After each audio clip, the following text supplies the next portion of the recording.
بسم اللہ الرحمن الرحیم۔ السلام علیکم ورحمۃ اللہ وبرکاتہ۔ حضرت ابو ذر غفاری رضی اللہ عنہ بیان کرتے ہیں کہ ایک روز میں باہر نکلا تو دیکھا کہ رسول اللہ صلی اللہ علیہ وسلم تنہا چل رہے تھے اور آپ کے ساتھ کوئی بھی نہ تھا۔ ابو ذر رضی اللہ عنہ کہتے ہیں کہ اس سے میں سمجھا کہ نبی کریم صلی اللہ علیہ وسلم اسے پسند نہیں فرمائیں گے کہ آپ کے ساتھ اس وقت کوئی رہے، اس لیے میں چاند کے سائے میں نبی کریم صلی اللہ علیہ وسلم کے پیچھے پیچھے چلنے لگا۔ اس کے بعد آپ مڑے تو مجھے دیکھا اور دریافت فرمایا، کون ہے؟ میں نے عرض کیا، ابو ذر، اللہ مجھے آپ پر قربان کرے۔ آپ صلی اللہ علیہ وسلم نے فرمایا، ابو ذر یہاں آؤ۔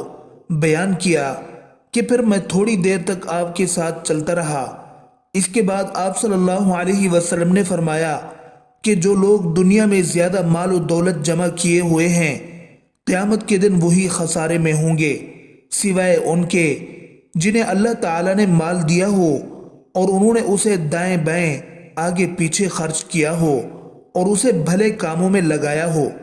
ابو ذر رضی اللہ عنہ نے بیان کیا کہ پھر تھوڑی دیر تک میں آپ کے ساتھ چلتا رہا۔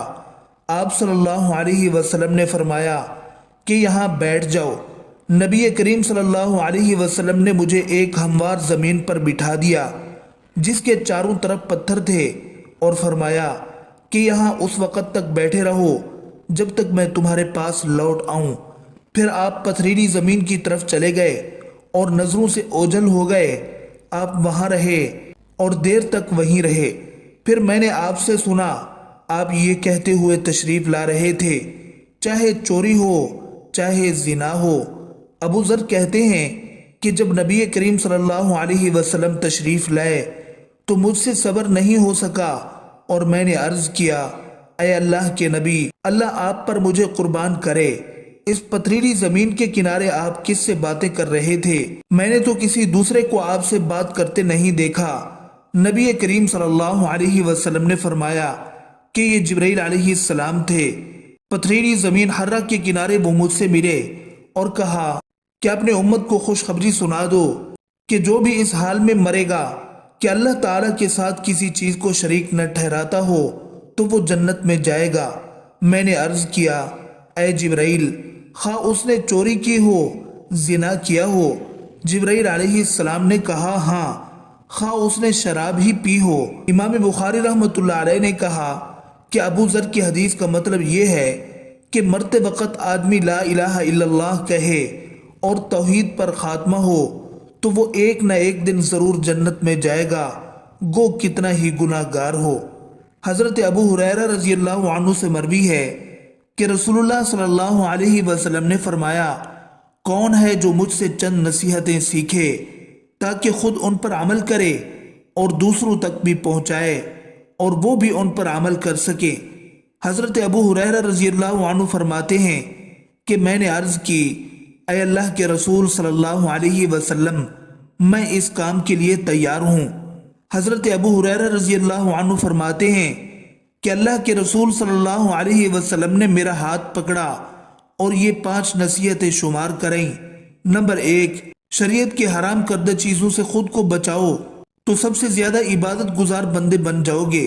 نمبر 2، اللہ کی تقسیم پر دل و جان سے راضی ہو جاؤ تو سب سے زیادہ غنا حاصل ہو جائے گا، یعنی اللہ تمہیں لوگوں کے مال و منصب سے بے نیازی کی دولت نصیب فرمائیں گے۔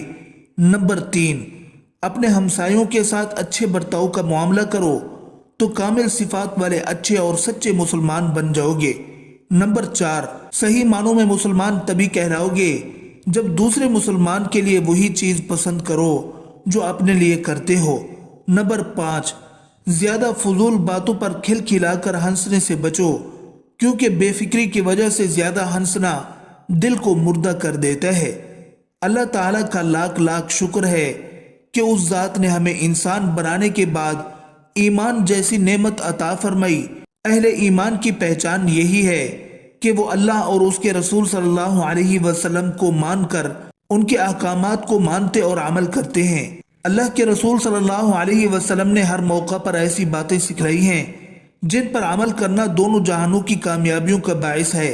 اسی سلسلے کی ایک کڑی مذکورہ حدیث مبارک ہے جس میں آپ صلی اللہ علیہ وسلم نے کامیاب ہونے کی 5 قیمتی نصیحتیں ارشاد فرمائی ہیں۔